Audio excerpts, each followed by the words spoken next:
Evaluation and function fundamentals of business, सबसे पहली unit है। बिजनेस एंड इंट्रोडक्शन देखेंगे, इसमें क्लासिफिकेशन ऑफ बिजनेस एक्टिविटी देखेंगे, हिस्ट्री ऑफ कॉमर्स देखेंगे, बिजनेस रिस्क देखेंगे। ठीक है, ये 4 पॉइंट मिलके ये पूरा चैप्टर बनता है। ठीक है, पूरी यूनिट बनती है। तो business and introduction, what is business? सभी लोग कुछ ना कुछ एक्टिविटी कर रहे हैं, सब लोग कुछ ना कुछ एक्टिविटी में इन्वॉल्व है। कोई डॉक्टर है, कोई टीचर है, कोई लॉयर है, कोई दुकानदार है, कोई कुछ है, सभी लोग कुछ ना कुछ इकोनॉमिक एक्टिविटी कर रहे हैं। कोई ना, हर पर्सन जो है पैसा कमाने के लिए कुछ ना कुछ कर रहा है। बिजनेस एंड इंट्रोडक्शन समझाया नहीं है? Some people are busy in production things, कुछ लोग मैन्युफैक्चरिंग कर रहे हैं, कुछ लोग बिजी हैं बाइंग एंड सेलिंग में, कुछ लोग बिजी हैं लॉ वगैरह को मेंटेन करने के लिए, कुछ लोग बिजी हैं ट्रीटिंग पेशेंट्स मतलब डॉक्टर वगैरह, कुछ लोग टीचिंग में, कुछ लोग फैक्ट्री में लेबर के रूप में काम कर रहे हैं। सभी लोग कुछ ना कुछ इकोनॉमिक एक्टिविटी कर रहे हैं। What is economic activity? Economic activity वो एक्टिविटी होती है जो पैसा कमाने के लिए की जाती है। इकोनॉमिक एक्टिविटी, इंसान 3 काम कर सकता है पैसा कमाने के लिए। एक तो होता है बिजनेस, एक होता है प्रोफेशन, एक होता है एम्प्लॉयमेंट। 3 काम कर सकता है इंसान, चौथा तो कोई काम ही नहीं होता ना। ये 3 काम के अलावा कोई काम नहीं होता। इकोनॉमिक एक्टिविटी बोलते हैं इसको। पैसा कमाने के लिए 3 काम हो सकते हैं, business, profession and employment. What is business? Business में देखो एक तो प्रोडक्शन करके बेचना, मैन्युफैक्चर करके बेचना, प्लस में buying and selling of goods and services भी आ जाता है। ठीक है, अब मान लो तुमने दुकान लगा ली, बिजनेस है कि नहीं है? दुकान लगा ली, किराने की दुकान खोल ली तुमने, मान लो स्टेशनरी की दुकान खोल ली, गारमेंट्स की दुकान खोल ली तुमने, मान लो, है ना, तुमने मान लो प्रोडक्शन यूनिट खोल ली, फैक्ट्री खोल ली, क्या वो बिजनेस है? बिल्कुल बिजनेस है। सही है। प्रोफेशन क्या होता है? जैसे प्रोफेशनल डिग्री लेके जो बंदा काम करता है, जैसे मान लो लॉयर है, लॉयर के बाद प्रोफेशनल डिग्री है, तो वो प्रोफेशनल डिग्री से स्पेशल नॉलेज प्राप्त करता है ना वहां से, और फिर वो बिजनेस मतलब अपना प्रोफेशन चलाता है। सीए है, जैसे सीए क्या करता है? आईसीआई डिग्री मिलती है उसको, institute of chartered accountant of India से उसको डिग्री मिलती है। उसके बाद में वो अपना प्रोफेशन चलाता है। प्रोफेशन का मतलब है खुद की प्रैक्टिस करना, नौकरी नहीं। नौकरी करने वाला तो नौकर कहलाएगा। अब मान लो तो कोई डॉक्टर है, जिंदल हॉस्पिटल में नौकरी करता है, क्या वो प्रोफेशनल पर्सन? नहीं, वो इम्प्लॉई है। वो कौन है? इम्प्लॉई है। ठीक है ना, वो है एम्प्लॉई। ओके, और प्रोफेशनल पर्सन कौन है? जो अपनी सर्विसेज खुद दे रहे हैं, मतलब अपना हॉस्पिटल खोल रखा है, तो वो प्रोफेशनल कहलाएगा। अब मान लो मैं टीचिंग लाइन में हूँ, तो मैं खुद का सेंटर खोल ले बैठा हूँ, तो ये क्या प्रोफेशनल है। अगर मान लो मैं किसी के यहाँ पे नौकरी कर रहा होता तो क्या होता? एम्प्लॉयमेंट हो जाता। वो बिजनेस, वो प्रोफेशन नहीं होता। अभी फिलहाल प्रोफेशन है। क्यों? क्योंकि हम किसी के नीचे काम नहीं कर रहे, हम खुद की प्रैक्टिस खुद कर रहे हैं। ठीक है, अब डॉक्टर है, डॉक्टर का खुद का हॉस्पिटल है, तो वो क्या हो जाएगा? प्रोफेशन हो जाएगा, नहीं तो वो क्या हो जाएगा? एम्प्लॉयमेंट हो जाएगा। ठीक है ना, ये 3 एक्टिविटी होती है पैसा कमाने के लिए। This is called economic activity. And non economic activity कौन सी होती है? जो पैसा कमाने के लिए नहीं होती एक्टिविटी, उसको नॉन इकोनॉमिक एक्टिविटी कहते हैं। जैसे मान लो एनजीओ है, एनजीओ है, रेड क्रॉस सोसाइटीज हैं, क्या ये पैसा कमाने के लिए काम करती है? नहीं, ये सोशल वेलफेयर जस्टिस के लिए काम करती है। तो ये कौन सी एक्टिविटी होगी? नॉन इकोनॉमिक एक्टिविटी होगी। समझाया नहीं आया? तो ये बात है। तो अब इसको डिटेल में देखेंगे। इकोनॉमिक एक्टिविटी में क्या आ गया? बिजनेस आ गया। जैसे बिजनेस के अंदर में क्या है? बिजनेस में 2-3 बातें आएगी। एक तो buying and selling of goods and services आ गया, प्लस में प्रोडक्शन करके बेचना, है ना, मैन्युफैक्चर करके बेचना भी बिजनेस है। ठीक है, बिजनेस में 2 तरीके, 2 कैटेगरी आ जाती है। एक तो buying and selling of goods and services, plus में प्रोडक्शन करके बेचना, है ना, मैन्युफैक्चरर जो होते हैं, फैक्ट्रीज वगैरह जो होगी, है ना, तो ये क्या बिजनेस है। अब जिंदल फैक्ट्री को 100 टन का ऑर्डर मिला हुआ है अभी, 100 टन का माल का, 100 टन माल का। सोच के देखो कितना प्रॉफिट होता होगा इनको। समझ रहे हो? तो मेरी बात को समझे कि नहीं समझे? बिजनेस है कि नहीं? ये बिजनेस है। ठीक है, तो ये बात है। अब देखो प्रोफेशन क्या है? प्रोफेशनल नॉलेज होती है प्रोफेशनल पर्सन को। डॉक्टर है, हर कोई तो डॉक्टर नहीं हो सकता ना, हर कोई इलाज कर सकता है क्या? हर कोई पढ़ा सकता है क्या? हर कोई लॉ की डिग्री प्राप्त करके लॉयर बन सकता है? नहीं बन सकता। मतलब प्रोफेशनल डिग्री चाहिए, और इनके पीछे प्रोफेशनल एसोसिएशन होती है। एक प्रोफेशनल पर्सन के पीछे प्रोफेशनल एसोसिएशन होती है। जैसे लॉयर के पीछे कौन है? लॉयर काउंसिल्स होती है, वो है। सीए के पीछे कौन है? ICI, institute of chartered accountant of India. CS के पीछे कौन है? ICSI, institute of company secretariat of India. CS क्या होता है पता है? सीएस लॉ एंड ऑर्डर को मेंटेन करना और सब करना, कंपनीज के अंदर में बाय लॉज को मेंटेन करना, MOA, memorandum of association, article of association बनाने के लिए बनते हैं। प्रोफेशनल पर्सन का मतलब समझा? और जो खुद की प्रैक्टिस करता है उसको प्रोफेशनल पर्सन बोलते हैं, ना कि नौकरी करता है कोई। ठीक है, एम्प्लॉयमेंट का मतलब नौकर। अब चपड़ासी से लेके प्रधानमंत्री तक नौकर है हमारे देश में। प्रधानमंत्री को भी सैलरी मिल रही है, जिसको सैलरी मिल रही है ना वो नौकर है। साफ बात है। ठीक है, एम्प्लॉयमेंट में आ जाएगा वो, चाहे वो प्रधानमंत्री है, चाहे वो मैनेजर है, चाहे कोई टॉप लेवल है हायरार्की पे, कोई भी है वो नौकर है ना, जिसको सैलरी मिल रही है वो नौकर है, ठीक है, एम्प्लॉयमेंट हो गया। मेरी बात समझ आई। नॉन इकोनॉमिक एक्टिविटी कौन सी होती है? जो पैसा कमाने के लिए नहीं की जाती है। अब जैसे एग्जांपल दिया हुआ है, ये इसको रोड पार करवा रहा है, क्या पैसे कमाने के लिए करवा रहा है? नॉन इकोनॉमिक एक्टिविटी है ना। अब ये रेड लाइट लगी हुई है, क्या गवर्नमेंट पैसे कमाने के लिए कर रही है? ना, ठीक है। अब ये सारे जैसे रिलीजियस मंदिर वगैरह, क्या वो पैसे कमाने के लिए बैठे हुए हैं? नहीं बैठे हुए है ना, वो तो कोई भी जा सकता है वहां पे, तो है ना, छोटे से छोटा बड़े से बड़ा कोई भी जा सकता है, ठीक है। नॉन इकोनॉमिक एक्टिविटी चला रहे हैं ना वो सारे के सारे, कोई इकोनॉमिक एक्टिविटी तो है नहीं वहां पे, नॉन इकोनॉमिक एक्टिविटी। बिजनेस क्या है? बिजनेस देखो, बिजनेस का मीनिंग डेफिनेशन कर लेना एक, और एक ये बॉक्सेस पढ़ ला करो साथ साथ, ठीक है। देखो बिजनेस एक्टिविटीज क्या है? It refers to that economic activity which is conducted on regular basis. जो रेगुलर बेसिस पे बिजनेस कंडक्ट किया जाता है, यूं तो है नहीं कि भाई कभी कभी बिजनेस चलाते हैं, रेगुलर बेसिस पे होता है ना। दुकान पे जाते हो तो पूरे महीने दुकान पे जाते हो ना, यूं थोड़ी है महीने में 2 दिन दुकान खोलते हो, है ना। अब कटिंग वाली दुकान खुलती है तो पूरे महीने खुलती है ना, क्या 2 दिन खुलती है? अब मान लो हम सेंटर चला रहे हैं तो क्या पूरे 2 दिन चलाते हैं क्या महीने में? ना, है ना, पूरे महीने चलता है ना। तो ये बात है, बिजनेस क्या है? रेगुलर बेसिस पे होना चाहिए, और profit through the production and sale of goods and services. या तो प्रोडक्शन करके बेचे या फिर बना बनाया बेचे, तो दोनों ही बिजनेस है। या तो प्रोडक्शन करके बेच रहा है बंदा या फिर बना बनाया बेच रहा है, दोनों ही केस में वो बिजनेस कहलाएगा, ठीक है।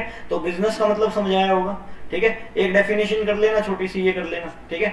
देखो बिजनेस में be defined as a human activity directed towards production, देखो प्रोड्यूसिंग और acquiring wealth through buying and और सेलिंग ऑफ गुड्स, ठीक है। Buying and selling of goods करके, है ना, और प्रोडक्शन करके माल को बेचना ही क्या है? बिजनेस है, सीधी सी बात है। ये 2 चीजें में बिजनेस में आ जाती है कि कैरेक्टरिस्टिक क्या बिजनेस का? इकोनॉमिक एक्टिविटी है, पैसा कमाने के लिए किया जाता है business. Exchange of goods and services, इसमें गुड्स एंड सर्विसेज एक्सचेंज होती है, मतलब goods and services buying and selling होती है। रेगुलर डीलिंग होती है, बिजनेस रेगुलर बेसिस पे चलता है, प्रॉफिट मोटिव होता है, पैसा कमाने के लिए किया जाता है। एलिमेंट ऑफ रिस्क, देखो हर बिजनेस में रिस्क है। एक चाय वाली रेडी है ना, उसमें भी रिस्क है, चलेगी नहीं चलेगी, क्या होगा क्या नहीं होगा, माल बिका तो क्या, नहीं बिका तो क्या होगा। मान लो एक चाय वाला 10 किलो दूध लेके आया, अब उसको ये पता है कि चाय नहीं बिकी तो क्या होगा? नुकसान होगा। तो कहीं ना कहीं हर जगह छोटे से छोटे और बड़े से बड़े बिजनेस में रिस्क है, बिना रिस्क के कोई है ही नहीं बिजनेस। छोटी से छोटी रेडी भी लगा रहा है ना कोई सब्जी की, उसको भी ये दिमाग में है कि भाई हमारी सब्जी नहीं बिकी तो क्या होगा। एलिमेंट ऑफ रिस्क तो सभी बिजनेसेस में होता ही है। क्रिएशन ऑफ यूटिलिटी का मतलब क्या होता है पता है? यूटिलिटी क्रिएट करने वाला होता है बिजनेस। अब नए नए फोन निकाल रहे हैं मार्केट में, एप्पल वाले नए फोन निकाल रहे हैं, 15 लॉन्च कर दिया, आगे 16 लॉन्च कर देंगे, आगे 17 लॉन्च कर देंगे। क्रिएशन ऑफ यूटिलिटी कर रहे हैं ना, लोगों के दिमाग में जरूरत पैदा कर रहे हैं, ऐड कर करके दिखा रहे हैं बार बार, हाँ भाई हमारे पास ये है बेचने के लिए, नहीं समझे? एक से बोर ना हो जाए। हाँ, एक से बोर ना हो। और कस्टमर के दिमाग में यूटिलिटी पैदा कर रहे हैं, जरूरत पैदा कर रहे हैं। जरूरत पैदा होगी तभी तो खरीदेगा कस्टमर। कस्टमर को लगेगा हाँ भाई मेरे को इस चीज की जरूरत है, बार बार ऐड दिखाएंगे, बार बार ऐड दिखाएंगे, मल्टीपल टाइम ऐड आती है, ठीक है। तो उससे क्या हो जाएगा? कस्टमर को दिमाग में ये हो जाएगी हाँ भाई हमको इस प्रोडक्ट की जरूरत है। तो क्रिएशन ऑफ यूटिलिटी करने वाला होता है, नहीं होता बिजनेस। ये भी करेक्टर है। कंज्यूमर सेटिस्फेक्शन भी तो मोटो होता है बिजनेस का। अगर बिजनेस का कंज्यूमर सेटिस्फाइड नहीं होगा तो क्या बिजनेस में दोबारा आएगा? वो ट्रांजेक्शन करेगा? नहीं करेगा। क्या गुड्स खरीदेगा? अब मान लो तुम्हारे मान लो शॉप है किराने की या फिर किसी भी चीज की, तुम मान लो महंगा सामान बेच रहे हो, क्या तुम्हारे पास दोबारा आएगा कस्टमर? नहीं आएगा। कंज्यूमर सेटिस्फेक्शन बहुत जरूरी है, ठीक है। कंज्यूमर सेटिस्फेक्शन मस्ट रिक्वायर्ड है। प्रोफेशनल पर्सन कौन होता है? प्रोफेशन क्या होता है? एक स्पेशल डिग्री, स्पेशल नॉलेज लेके जो बिजनेस चलाता है उसको प्रोफेशन बोलते हैं। बिजनेस क्या बोलेंगे? प्रोफेशन बोलेंगे, ठीक है। तो जैसे डॉक्टर है, टीचर है, सीए है, सीएस है, आर्किटेक्चर है ना, लॉयर है, ये सब लोग कौन है? प्रोफेशनल पर्सन्स में गिने जाते हैं, प्रोफेशनल पर्सन, क्योंकि इनको स्पेशल नॉलेज होती है। क्या मेरी कुर्सी पे तुम 2 घंटे भी बैठ जाओगे? 2 घंटे में बैठ सकते हो? संभाल सकते हो 2 घंटे? नहीं संभाली जा सकती। क्या डॉक्टर की कुर्सी पे 1 घंटा बैठ जाओगे तुम? नहीं बैठ सकते, नहीं बैठ सकते ना, आम लोग बैठ ही नहीं सकते, क्योंकि नॉलेज बहुत जरूरी है, डिटेल नॉलेज बहुत जरूरी है उस चीजों के लिए, है ना। अब क्या इलाज करोगे? 2 घंटे तुम बैठ गए तो खराब हो जाएगा सारा का सारा जो भी है बना बनाया, है ना। तो प्रोफेशन का मतलब समझ आया नहीं आया? प्रोफेशनल पर्सन एक स्पेशलाइज नॉलेज होती है उसके पास, है ना, एक डिग्री होती है, प्रोफेशनल डिग्री होती है। अब मैं जैसे नेट जेआरएफ क्वालिफाइड हूँ, ठीक है, मेरे पास एक स्पेशलाइज डिग्री है कॉमर्स के अंदर में, नेट जेआरएफ क्वालिफाइड हूँ, स्पेशलिस्ट हूँ मैं कॉमर्स का, ठीक है। तो ये क्या है? एक प्रोफेशनल डिग्री है मेरे पास, जिससे मैं सारा का सारा ऑपरेट कर सकता हूँ, मैं स्पेशल हूँ उस चीज के लिए, है ना। अब देखा जाए तो अब सीए है मान लो कोई, अब एक सीए एक नेट जेआरएफ क्वालिफाइड, बहुत डिफरेंस है। सीए को इतनी डिटेल में नॉलेज नहीं होती जितनी नेट वाले को नॉलेज होती है, समझे? क्योंकि नेट वाले का काम यही है पढ़ाना, 11th-12th को, बीकॉम को और एमबीए को। सीए वालों में और ही कोर्स चलता है, उनकी टैक्स वगैरह और सब चीजें चलती है, अपने में चलता ही यही है, नहीं समझे? बात ये है, हमको इसी चीज की स्पेशलाइजेशन है। अब कोई तुम्हारे को बीकॉम वाला पढ़ा रहा है बैठ के, वो नहीं पढ़ा सकता इतना बढ़िया, नहीं समझे ना? उसको इतनी डीपली नॉलेज होती, अंदर तक घुस के नॉलेज नहीं होती उसको, समझ रहे हो? ये बात बहुत डिफरेंस है। एक बीकॉम एमकॉम पढ़ा रहा है नॉर्मल, इतनी नॉलेज नहीं होती डिटेल में, ठीक है? और देखो करेक्टरिस्टिक क्या है प्रोफेशन के? सबसे पहला body of special knowledge and technique. Special knowledge होती है ना, जैसे डॉक्टर है उसको स्पेशल नॉलेज है, टीचर है स्पेशल नॉलेज है। अच्छा, formally method of acquiring training, her professional person की ट्रेनिंग होती है। जैसे डॉक्टर है तो डॉक्टर की ट्रेनिंग होती नहीं होती, 3-4 साल की ट्रेनिंग होती है। सीए की ट्रेनिंग होती नहीं होती, पहले 3 साल की ट्रेनिंग होती थी, अब 2.5 साल की ट्रेनिंग होती है सीए की, ठीक है? सीएस की ट्रेनिंग होती है ना, 2 साल की ट्रेनिंग सीएस की भी होती है। सभी प्रोफेशनल बॉडीज की, सभी प्रोफेशनल पर्संस की ट्रेनिंग होती है, प्रॉपर फॉर्मलाइज्ड ट्रेनिंग होती है, ठीक है? Establishing of representative professional association, एक प्रोफेशनल पर्सन के पीछे उसकी एक एसोसिएशन होती है। जैसे सीए के पीछे कौन है? ICAI, institute of chartered accountant of India. वो क्या करता है? सीए के पेपर करवाना हो गया, है ना, उनको डिग्रीज देना हो गया, है ना, उनकी सारे के सारे पेपर चेकिंग का काम हो गया, सब आईसीआई संभालता है। Institute of chartered accountant of India का काम यही है। और फिर सीए कब बनता है इंसान? जब आईसीआई उसको मेंबरशिप दे देता है। अब तुम सारे पेपर पास करोगे तो तुमको क्या मिल जाएगी? मेंबरशिप मिल जाएगी आईसीआई की। तो एक प्रोफेशनल एसोसिएशन होती है प्रोफेशनल पर्सन के पीछे, ठीक है ना? अब जैसे नेट के पीछे कौन है? एनटीए है, एनटीए, ठीक है? तो समझे कि नहीं समझे? इस तरह से। तो इसके बाद में देखो कोड ऑफ कंडक्ट, आचार संहिता होती है, एक प्रोफेशनल पर्सन की आचार संहिता होती है। अब डॉक्टर है तो डॉक्टर को ये थोड़ी मिल गया कि किडनी निकाल के बेचे लोगों की, समझ रहे हो? तो ये बात है। एक रूल बुक होती है साथ में, अब सीए बनते हो ना तो सीए के साथ में रूल बुक मिलती है। प्रेसिडेंट जब डिग्री देता है ना, जब साथ में रूल बुक भी देता है साथ में, भैया रूल को ब्रेक नहीं करना। अब फर्जी बैलेंस शीट पे साइन करने का अधिकार थोड़ी मिल गया आपको, सीए बन गए तो आप, समझ रहे हो कि नहीं समझ रहे? मतलब आप जो है नियमों का पालन करते हुए उस डिग्री, साथ में अगर आपको कुछ चीज मिलती है ना, साथ में आपको उत्तरदायित्व भी मिलते हैं हर चीज के, आपको रिस्पॉन्सिबिलिटी भी मिलती है, समझे? आप प्रोफेशनल पर्सन होने के कारण आपको कोड ऑफ कंडक्ट का पालन करना पड़ेगा, आचार संहिता का पालन करना पड़ेगा आपको, सही है ना? सही और गलत में पहचान होनी चाहिए आपको, क्या सही है और क्या गलत है, क्योंकि आप प्रोफेशनल पर्सन हो। अब डॉक्टर है तो डॉक्टर यूं थोड़ी है वो फालतू की चीजें करता रहेगा, है ना? अल्ट्रासाउंड कर करके बच्चों की जांच करवाएगा और मान लो किडनियां बेच रहे लोगों की। लेकिन डॉक्टरों ने बहुत काम किया था लॉकडाउन में, ऐसा लॉकडाउन में, कोरोना के टाइम में बहुत किडनियां भी की थी, आंखें भी की थी लोगों की निकाल के। पता है घरों में तो जाने अलाउड नहीं थी बॉडी, सीधी शमशान घाट में फूकनी है जाके, ले जाके कुछ भी निकाल लो। लेकिन गलत था वो जो चल रहा था। Priority of service over economic consideration, professional person जो है सर्विस को प्रायोरिटी देता है, सर्विस क्वालिटी के ऊपर काम करता है, समझा रही है? इकोनॉमिक कंसिडरेशन को हटा के प्रायोरिटी सर्विस की होती है उसकी, ठीक है? तो बेस्ट से बेस्ट सर्विस दे। एम्प्लॉयमेंट क्या है? नौकरी। मीनिंग ऑफ एम्प्लॉयमेंट क्या? नौकरी। जो मिनिमम फिक्स वेज पे काम करे, है ना, मिनिमम फिक्स वेज पे जो काम करे वो नौकर है। करेक्टरिस्टिक क्या है एम्प्लॉय के? एम्प्लॉयमेंट सर्विस टू अदर लोगों को सर्विस देते हैं ना। अच्छा, पर्सनल सर्विस देते हैं। अब तुम्हारी जगह कोई और चल जाए, ऐसे थोड़ी चलेगा, तुम्हारी सर्विस तुमको ही देनी पड़ेगी। एग्रीमेंट होता है कि नहीं होता? बॉन्ड साइन होता है, बॉन्ड साइन होता है। अब स्कूल में है ना, मैं पढ़ाता था जब, तो वहां पे बॉन्ड साइन करवा रहे थे, मैंने साइन ही नहीं किया, उसको पता ही नहीं चला, मैंने छोड़ दिया वो कॉलम, ठीक है? बाद में मैंने जब स्कूल लेफ्ट कर रहा था ना, बोले आपने बॉन्ड साइन किया हुआ है, आपको रहना पड़ेगा, आप छोड़ नहीं सकते। मैं कहा भाई बॉन्ड खोल के तो देख ले एक बार साइन तो कोई, बॉन्ड खोल के तो देखो एक बार ही है क्या नहीं है वहां पे साइन।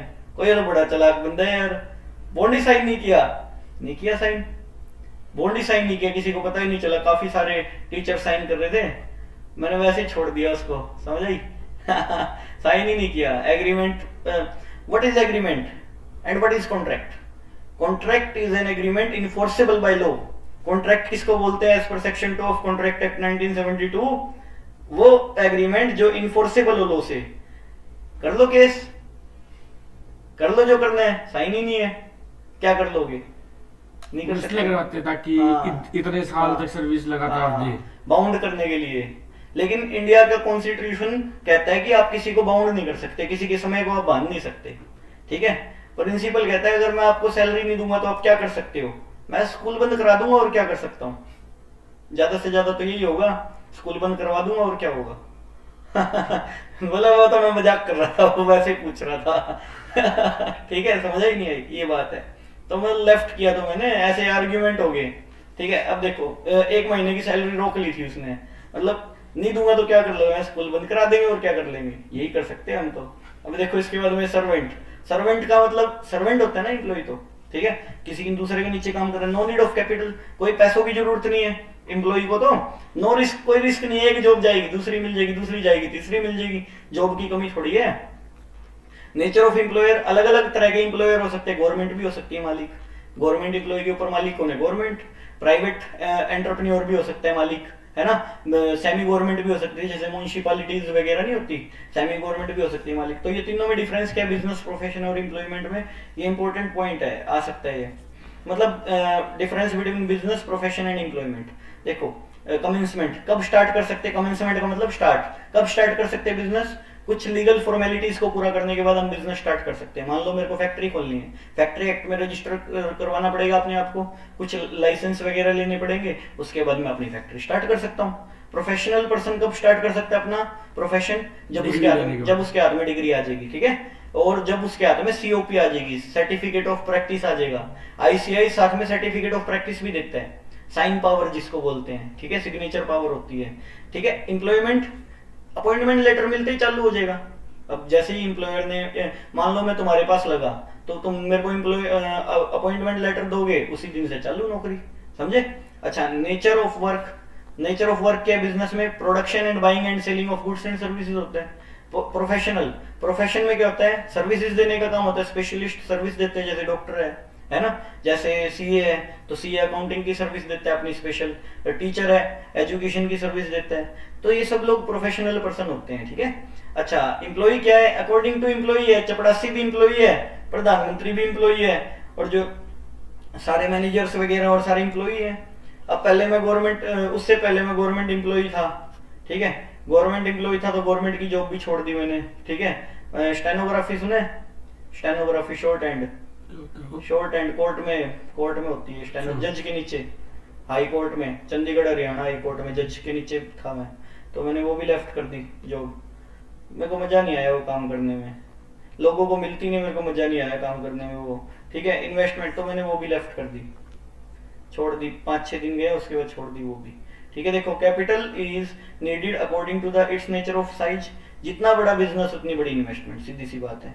बहुत कम कैपिटल लगती है प्रोफेशन में, लगता क्या है, बेंचेस रखे हुए हैं, टेबल है और है क्या, बिजनेस में तो बहुत पैसे लगते हैं as compare to professional person. Profession में तो नॉलेज लगती है, इतने सालों की मेहनत है जो अपने दिमाग में आज नहीं समझे, लेकिन बिजनेस में तो फिजिकल कैपिटल लगानी पड़ती है ना ज्यादा, अपने तो बोलने के पैसे होते हैं, नहीं समझा। अब डॉक्टर है, डॉक्टर बोल के पैसे ले रहे हैं, नहीं समझा, डॉक्टर सर्विसेज दे रहे हैं, भाई तुम्हारी ये बीमारी है, तुम्हारी ये बीमारी है, चेक कर रहे हैं और क्या कर रहे हैं, वो तुमको कोई सामान थोड़ी दे रहे हैं निकाल के, ये लो सामान, समझे, ये बात है। तो मतलब लेस कैपिटल लगती है, उसका बोलना ही उसकी कैपिटल है ना। There is no need of capital, यहाँ पे कैपिटल की जरूरत नहीं है ना। देखो, risk, it involve high risk, business में तो ज्यादा रिस्क है, और अपना प्रोफेशन में ज्यादा रिस्क नहीं है, यहाँ नहीं चला कहीं और चला लेंगे, कहीं और नहीं चला कहीं और चला लेंगे, चलना तो है ही है, समझ आ रही है, ये बात है। There is no risk, job में क्या रिस्क है, कोई रिस्क नहीं है, एक जगह जॉब गई तो दूसरी जगह मिल जाएगी, कुछ जा तो नहीं रहा, बात ये है। क्वालिफिकेशन, बिजनेस में तो देख कोई क्वालिफिकेशन की रिक्वायरमेंट नहीं है, अनपढ़ भी बिजनेस कर रहे हैं, रेडी भी लगा रहे हैं, वो भी तो बिजनेस ही है, ठीक है।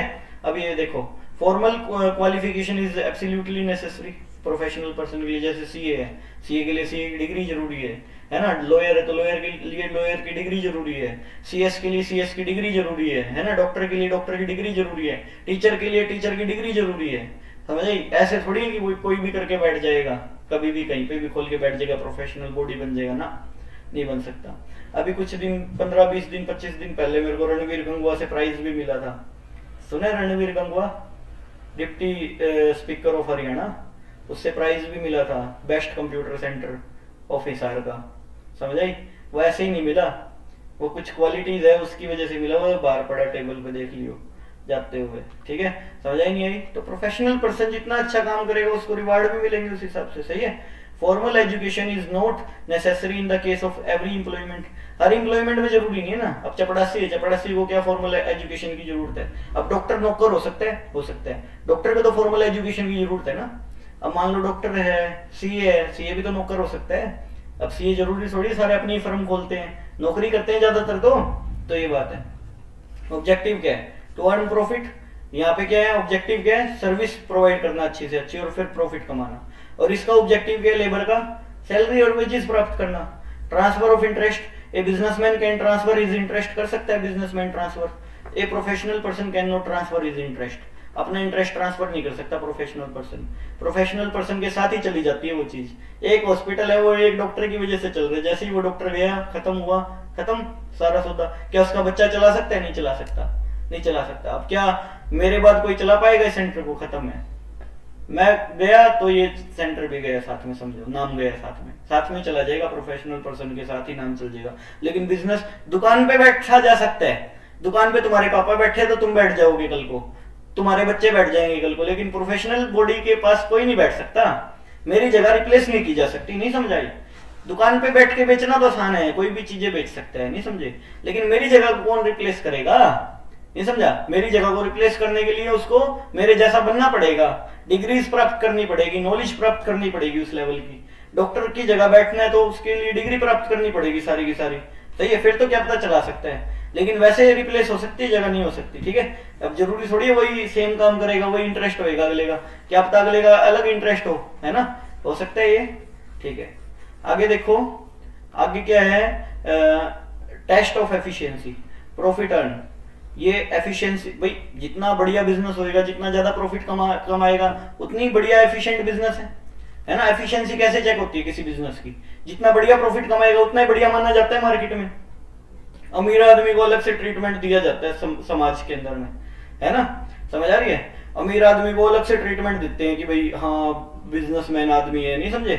बात ये है, ठीक है। अब देखो क्वालिटी ऑफ सर्विस प्रोवाइड, किस लेवल की क्वालिटी ऑफ सर्विस प्रोवाइड कर रहे हैं, ठीक है, तो ये बात है। अब देखो डेडिकेशन ऑफ जॉब, अब जॉब की डेडिकेशन देखी जाती है, भाई जितना बढ़िया एम्प्लॉय उतना बढ़िया काम करेगा तो इसकी डेवलपमेंट होगी, सीधी सी बात है, सैलरी बढ़ेगी, प्रमोशन होएगा, सब होएगा नहीं होएगा। Code of conduct, no code of conduct for business, business की कोई कोड ऑफ कंडक्ट नहीं है, कोई सही गलत नहीं है, लेकिन प्रोफेशनल पर्सन के पीछे तो कोड ऑफ कंडक्ट है ना, रूल्स रेगुलेशन है ना, सही बात है। अब एम्प्लॉय की देखी जाती है कि भाई कौन किस लेवल का एम्प्लॉय है, तो उसके ऊपर कोड ऑफ कंडक्ट लगते हैं। जैसे सीए है, एम्प्लॉय है, तो उसके ऊपर तो कोड ऑफ कंडक्ट लगेंगे ना। है तो वो भी प्रोफेशनल बंदा ही, देखा जाए तो नौकरी कर रहा है, चलो कोई नहीं, है तो नौकर वैसे, लेकिन है तो प्रोफेशनल बॉडी का ही पार्ट है, ठीक है, बात ये है, तो उसके ऊपर तो लगेंगे। डॉक्टर है तो डॉक्टर के ऊपर लगेंगे, ठीक है। अपोलो हॉस्पिटल के अंदर में वो रैकेट चल रहा था किडनी ट्रांसप्लांट का, किडनी बेच रहे थे, खरीद रहे थे, वहां पे डॉक्टर्स पकड़े गए थे, तो नौकरी वो वहां के अपोलो हॉस्पिटल के, ठीक है। ऑब्जेक्टिव ऑफ बिजनेस, बिजनेस के क्या ऑब्जेक्टिव है, क्या उद्देश्य है बिजनेस के? देखो इकोनॉमिक ऑब्जेक्टिव पैसा कमाना है ना, और एक सोशल ऑब्जेक्टिव भी है। इकोनॉमिक ऑब्जेक्टिव में क्या आएगा? प्रॉफिट मेकिंग, ज्यादा से ज्यादा profit banana. Creation of customers, her business ये चाहता है कि ज्यादा से ज्यादा कस्टमर बने। और इनोवेशन, नई नई इनोवेशन आती रहे, नयापन आता रहे। जो बिजनेस नयापन नहीं अपना सकता ना, वो मार्केट से आउट हो जाता है, उस बिजनेस को मार्केट से आउट कर दिया जाता है। मेरी बात को समझे? जो बिजनेस नयापन, जैसे नोकिया है, नोकिया क्या नयापन ना अपनाने की वजह से क्या हुआ? नोकिया को मार्केट से आउट कर दिया गया, सही है ना। अब नोकिया को सबसे पहले एंड्रॉइड का ऑफर मिला था कि भाई एंड्रॉइड फोन, एंड्रॉइड की जो स्कीम आई थी ना, सबसे पहले नोकिया को मिली थी, क्योंकि नोकिया बहुत प्रचलित था उस टाइम। नोकिया 1100 इतने सेट बिकते थे। अब नोकिया वालों को इस बात का घमंड था कि भाई हमारे नोकिया 1100 सेट इतने बिक जाते हैं, हमको जरूरत ही नहीं है। बोला हमारे नोकिया 1100 सेट करोड़ों की तादाद में बिकते हैं, जरूरत ही क्या हमको जरूरत नहीं है एंड्रॉइड वगैरह की। आज नोकिया का नाम मिट्टी में मिल चुका है। आज किसी भी पर्सन से पूछोगे, कोई नहीं चाहता कि नोकिया का फोन खरीदे। 100 बंदों से पूछो, कोई बोलेगा एप्पल का, कोई बोलेगा वीवो का, कोई बोलेगा ओप्पो का, कोई बोलेगा वन प्लस का, टुच्चे से टुच्चे का भी बोल देगा, लेकिन नोकिया का नाम नहीं लेगा कोई। क्यों? क्योंकि उसका नाम मिट्टी में मिल चुका। क्यों मिल चुका? वो खुद की वजह से मिला उनका, ठीक है। उन्होंने टेक्नोलॉजिकली अपग्रेडेशन नहीं किया, अपना इनोवेशन नहीं किया, समझाई? ये बात है। अच्छा, सोशल ऑब्जेक्टिव, समाज के प्रति क्या ऑब्जेक्टिव है बिजनेस के? हाई क्वालिटी की गुड्स एंड सर्विसेज दे फेयर प्राइसेस पे, contribution to community development, community development के लिए काम करे, मतलब जो ग्रुप्स है, एनजीओ वगैरह चल रहे हैं और सब चल रहे हैं, वहां पे डोनेशन वगैरह दे, है ना। Fair return to investor, investor को फेयर रिटर्न दे। फेयर रिटर्न टू इन्वेस्टर का मतलब क्या है, इन्वेस्टर को अच्छा रिटर्न दे, जो हमारे बिजनेस में हमारे ऊपर विश्वास करके इन्वेस्टमेंट कर रहे हैं तो उनको अच्छा रिटर्न दिया जाए। प्रोवाइड एम्प्लॉयमेंट, रोजगार दे, ठीक है। अब ये प्रोजेक्टर चल रहा है, इसकी कॉस्ट पता है कितनी है, 200 रुपए पर आवर की है, पता है आपको इस बात का। पर आवर 200 चार्जेस है इसके, समझ आ रही। प्रोजेक्टर की कॉस्ट ही है, 1800 वोट का है, 1800 से 2000 वोट का है ये, इसीलिए मैं तुमको कह रहा हूँ कॉस्टिंग देखो तुम पहले, समझ रहे हो बात को। 4 घंटे लगा लिए तो सोचो 800 गए, समझ रहे हो बात को। ये कॉस्टिंग है इसकी। इसकी लैंप की घंटों की लाइफ है, 6000 रुपए का लैंप है, कुछ घंटे चलेगा ये, 2000 या 2500 घंटे चलता है, उसके बाद लैंप रिप्लेस होता है। वो तो लैंप की लाइफ है, वो तो लैंप की कॉस्टिंग है। मैं कह रहा हूँ इसकी जो प्रोजेक्टर की कॉस्टिंग है वो बोल रहा हूँ मैं, समझ रहे हो। कॉस्टिंग बहुत ज्यादा है, आप समझ के चलो कॉस्टिंग कितनी ज्यादा है।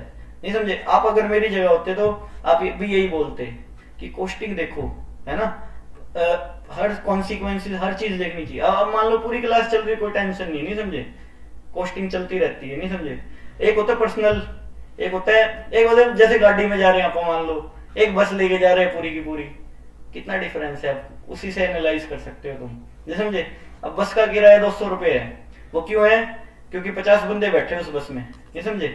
अब एक गाड़ी का किराया 6000 रुपए है, उस गाड़ी का किराया 6000 क्यों है, क्योंकि 1% जा रहा है उस गाड़ी में बैठ के, 2% जा रहा है ज्यादा से ज्यादा, समझे। तो ये डिफरेंसेस है, समझे। तो ये बात है। अब देखो इतनी बात समझाई, बिजनेस का सोशल ऑब्जेक्टिव समझा रहा था मैं तुमको। सोशल ऑब्जेक्टिव का मतलब क्या है, समाज के प्रति कुछ ऑब्जेक्टिव होते हैं। हाई क्वालिटी की गुड्स एंड सर्विसेज प्रोवाइड करें, ठीक है। अच्छा, contribution to community development, community development मतलब एनजीओ वगैरह और सब चीजों के ऊपर ध्यान दिया जाए, है ना। जैसे कम्युनिटी डेवलपमेंट ग्रुप्स वगैरह के बारे में सोचा जाए, है ना।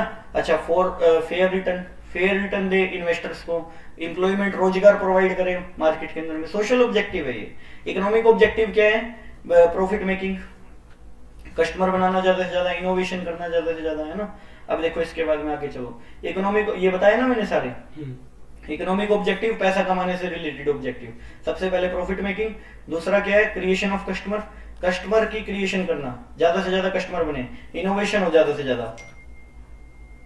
अच्छा, इनोवेशन हो ज्यादा से ज्यादा, ठीक है, मार्केट के अंदर में, समझे, ये बात है। अच्छा, इसके बाद में आगे चलो, सोशल ऑब्जेक्टिव, हाई क्वालिटी के गुड्स कम दामों पे प्रोवाइड करवाना, सोशल ऑब्जेक्टिव है बिजनेस का। Contribution to community development, community development के बारे में सोचे, सोसाइटी के बारे में सोचे, है ना। मतलब बहुत सारी चीजें सोचने की है। फेयर रिटर्न दे इन्वेस्टर्स को, जो हमारे बिजनेस में इन्वेस्ट कर रहे हैं पैसे, तो उनको अच्छा रिटर्न दे, शेयर होल्डर्स वगैरह को अच्छा रिटर्न दे, डिविडेंड वगैरह अच्छा दे। प्रोवाइडिंग एम्प्लॉयमेंट, रोजगार दे, मार्केट के अंदर में रोजगार निकाले, एम्प्लॉयमेंट निकाले, समझे। तो ये बात है। Role of profit in business, देख सीधी सी बात है, प्रॉफिट का क्या रोल है बिजनेस के अंदर में, सीधी सी बात है। सबसे पहला, फॉर लॉन्ग सर्वाइवल। बिजनेसमैन को ये पता चल जाए ना उसका कोई प्रॉफिट नहीं हो रहा, बिजनेसमैन का काम करने का मन ही नहीं करेगा। अब तुम मान लो फैक्ट्री खोल रहे हो, तुमको ये है ना कि प्रॉफिट ही नहीं हो रहा, सुबह से लेके शाम तक बैठे, कुछ नहीं बना, जीरो, 3 महीने हो गए ऐसा ऐसा चलते चलते, क्या तुम्हारा मन करेगा बिजनेस में जाने का दोबारा? तुम छोड़ने की सोचोगे, छोड़ दो यार, कोई फायदा नहीं है, नहीं समझे। तो लॉन्ग सर्वाइवल के लिए जरूरी है प्रॉफिट, नहीं समझे। अगर जितना लंबा टिकना है ना तो प्रॉफिट बहुत जरूरी है। रोल ऑफ प्रॉफिट, क्या रोल है प्रॉफिट का फॉर लॉन्ग सर्वाइवल? जितना अच्छा प्रॉफिट होगा उतना ही लंबा टिकेगा businessman. For rapid growth, rapid growth के लिए भी प्रॉफिट जरूरी है। कैपिटल कहां से आएगी? वो प्रॉफिट से ही निकलेगी, समझा ही नहीं, प्रॉफिट से ही कैपिटल निकलेगी। अब आगे चलो, for increase efficiency, efficiency increase होगी, एफिशिएंसी इंक्रीज होगी, मोटिवेट होएगा एम्प्लॉय, मतलब मोटिवेट होएगा बिजनेसमैन। अगर उसको प्रॉफिट होएंगे ना हाई एंड पे, तो मोटिवेट होएगा, वो ज्यादा और ज्यादा मतलब काम करने की सोचेगा, नहीं समझे। जितना ज्यादा प्रॉफिट होएगा उतना ज्यादा काम करने की वो सोचेगा। फॉर बिल्डिंग प्रेस्टीज, उतना ही नाम बनेगा जितना प्रॉफिट होएगा, है ना। स्पेशल अटेंशन मिलेगी हर जगह पे उसको, जितना बड़ा नाम होएगा, हाँ भाई जिंदल है, करोड़ों रुपए की इनकम है, जिंदल को अलग से अटेंशन मिलती है हर जगह, है ना। फलाना बंदा है, बहुत बड़ा बंदा है, अलग से अटेंशन मिलती है उस बंदे को। फॉर प्रेस्टीज बनती है ना, नाम बनता है, ब्रांड वैल्यू बनती है उस बंदे की, जितना ज्यादा प्रॉफिट होएगा। लेकिन वो लोगों को दे थोड़ी रहा है, लेकिन फिर भी लोग उसको अलग से अटेंशन देते हैं, है ना, बात ये है। फॉर अर्निंग मोर प्रॉफिट, और प्रॉफिट कमाना है तो भी सीधी सी बात है, अगर और प्रॉफिट कमाना है तो भी अपने को प्रॉफिट की जरूरी है ना, पैसा ही तो पैसा बनाता है ना। प्रॉफिट होएगा तो और कैपिटल लगा पाएंगे, और कैपिटल लगेगी तो और प्रॉफिट होएगा, सही है ना, और कैपिटल इन्वेस्ट करेंगे। अच्छा, classification of business activity. Business activity को देखो दो भागों में बांटा गया है, इंडस्ट्री एंड कॉमर्स। इंडस्ट्री और कॉमर्स, देखो कॉमर्स में ट्रेड आता है, ऑक्शनरी ट्रेड्स आते हैं। इंडस्ट्री क्या है? इंडस्ट्री वो जगह है जहाँ पे रॉ मटेरियल को फिनिश गुड्स में बना के बेचा जाता है ना, रॉ मटेरियल को फिनिश गुड्स में कन्वर्ट करके बेचा जाता है। तो इंडस्ट्रीज के अंदर में देखो प्रोड्यूसर, कैपिटल गुड्स भी बनते हैं। कैपिटल गुड्स कौन से होते हैं? मशीनरीज वगैरह भी बनाई जाती है ना।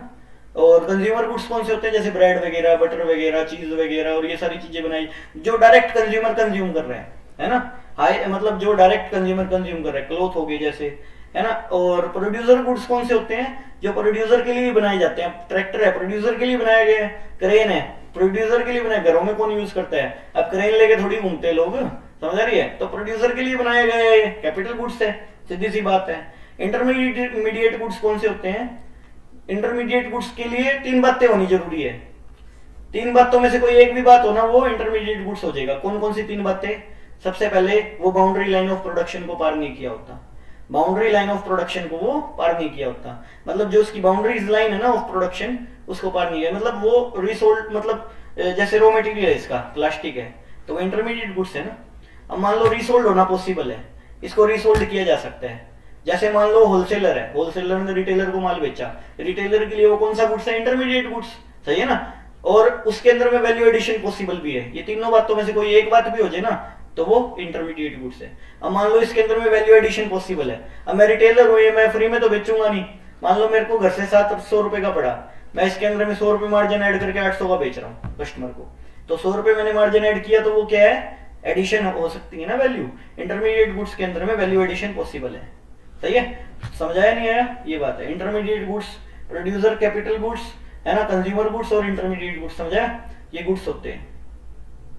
अच्छा, प्राइमरी इंडस्ट्री आ गई, उसके बाद सेकेंडरी इंडस्ट्री, उसके बाद में टेरिटरी इंडस्ट्री आ गई। देखो प्राइमरी इंडस्ट्री में देखो जेनेटिक इंडस्ट्री। जेनेटिक इंडस्ट्री में जैसे पशुपालन हो गया, एनिमल हस्बेंड्री, मतलब पोल्ट्री फार्म्स। पोल्ट्री फार्म्स कौन से होते हैं पता है? पोल्ट्री फार्म का मतलब जहाँ पे हाँ अंडे वगैरह बनते हैं, मुर्गियां वगैरह पालते हैं, वहां पे पालन करके अंडे वगैरह बना के बेचते हैं। प्लांटेशन क्या होता है? जैसे ट्रे में नहीं बनाते, पौधे बनाते हैं मशरूम्स वगैरह के और सबके, है ना, छोटे छोटे, जैसे नर्सरी होगी, प्लांटेशन कर करके बेचते हैं। अच्छा, एक्सट्रैक्टिव इंडस्ट्री किसको बोलते हैं? एक्सट्रैक्ट का मतलब क्या था? निकालना धरती से किसी चीज को, जैसे माइनिंग हो गया, क्वेरिंग हो गया, एग्रीकल्चर हो गया, ये सारे का सारा एक्सट्रैक्टिंग इंडस्ट्री है ना। और इसके बाद में सेकेंडरी इंडस्ट्री में मैन्युफैक्चरिंग इंडस्ट्री आ जाएगी। मैन्युफैक्चरिंग इंडस्ट्री में शुगर, ये एग्जांपल दिए, शुगर, सीमेंट, टेक्सटाइल, है ना, बात करेंगे, इसका भी फर्दर पॉइंट बांटे हुए हैं। कंस्ट्रक्टिव इंडस्ट्री, जैसे कंस्ट्रक्शन नहीं करते, बिल्डिंग की कंस्ट्रक्शन होगी, रोड वगैरह, ब्रिज वगैरह, और ये सब बनाते हैं, ठीक है। टेरिटरी इंडस्ट्री और service industries, transport, banking, insurance, जो सेवाएं प्रदान करते हैं। सेवाएं कौन कौन? ट्रांसपोर्ट क्या प्रदान करते हैं? लाना ले जाना, माल को लाना ले जाना और सब करते हैं। देखो हम यहाँ से डिटेल में डिस्कस करते हैं। प्राइमरी इंडस्ट्री में सबसे पहला आता है जेनेटिक इंडस्ट्री। जेनेटिक इंडस्ट्री मतलब जो, देखो, the genetic industry refers to that industry under which the breed of animal and vegetables are improve, जहाँ पे ब्रीड इंप्रूव की जाती है। जैसे एक्सट्रैक्टिव इंडस्ट्री किसको बोलते हैं? एक्सट्रैक्टिव इंडस्ट्री जहां से एक्सट्रैक्ट किया जाता है, जैसे कोयला निकाला जा रहा है, ये महाराष्ट्र साइड में, चंद्रपुर साइड में ज्यादा है एक्सट्रैक्टिव इंडस्ट्रीज, जैसे कोयला वगैरह, क्वेरिंग वगैरह करी जाती है ना, निकाला जाता है। सेकेंडरी इंडस्ट्री किसको बोलेंगे? मैन्युफैक्चरिंग इंडस्ट्री आ गई। सबसे पहले आते हैं एनालिटिकल इंडस्ट्री। एनालिटिकल इंडस्ट्री कौन सी होती है? जहाँ पे एक प्रोडक्ट से कई प्रोडक्ट बनाए जाए। जैसे कच्चे तेल से बहुत सारी चीजें बनती है, डीजल भी बनता है, पेट्रोल भी बनता है, पावर्ड ऑयल भी बनता है, एलपीजी गैस भी बनती है।